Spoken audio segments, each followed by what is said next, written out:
এই দেখুন, আমাদের বাড়ির পাশের এই মাঠটি বৃষ্টির পানিতে একেবারে নদীতে পরিণত হয়েছে। পানি জমে গেছে, একেবারে ছোটো হ্রদ বানিয়ে ফেলছে।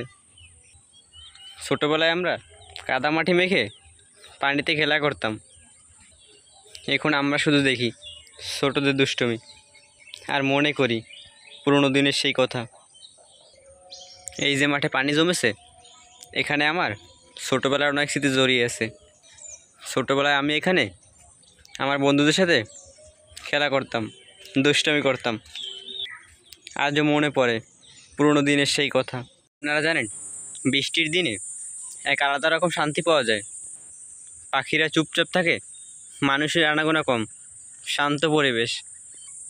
আরও একটা সুবিধা আছে, বৃষ্টি পড়লে ঠান্ডা লাগে, আর এই গরমে বৃষ্টি পড়লে ঠান্ডায় খুব ভালো ঘুম হয়। আমি যখন ছাদে দাঁড়িয়ে বৃষ্টির শব্দ শুনি, তখন এক আলাদা শান্তি পাই।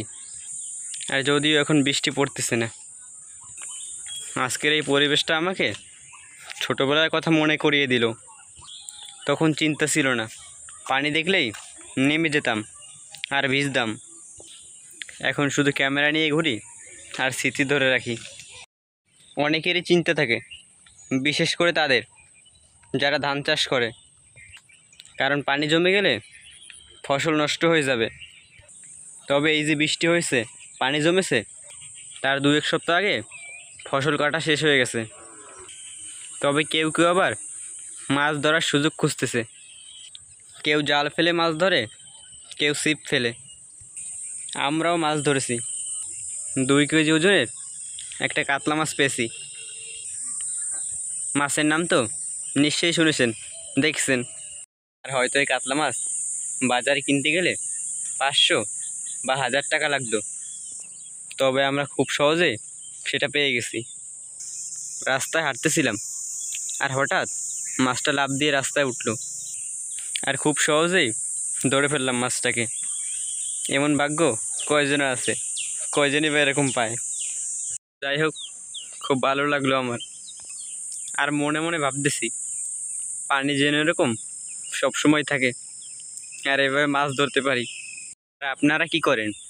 আপনাদের গ্রামে বৃষ্টি হলে এভাবে পানি উঠলে মাছ ধরেন? তো কীভাবে ধরেন? ছিপ দিয়ে নাকি জাল ফেলে?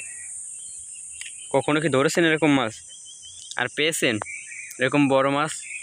বন্ধুরা, আমার এই ছোট্ট ভিডিওটা আপনাদের কাছে কেমন লাগলো অবশ্যই কমেন্টে বলে যাবেন। আর এটাও বলে যাবেন, আপনাদের এলাকায় বৃষ্টি হলে পরিবেশ কেমন হয়। আর যদি এই ভিডিওটা ভালো লাগে আর এরকম ভিডিও আরও পেতে চান, তাহলে অবশ্যই চ্যানেলটাকে সাবস্ক্রাইব করবেন। ধন্যবাদ।